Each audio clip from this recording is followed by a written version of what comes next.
মামু, এই যে এত উপরে উঠেছো, যে রিস্ক নিয়েছো, রিস্কটা নেওয়া কি উচিত হয়েছে? দেখা যাচ্ছে না তো তোমার। আরে সর্বনাশ!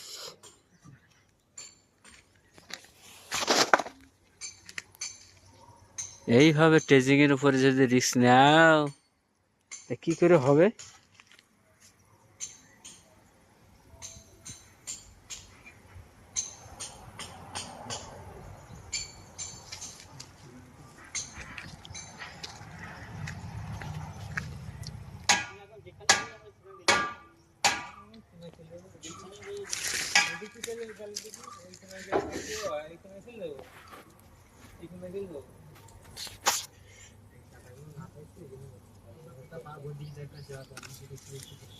কাটা না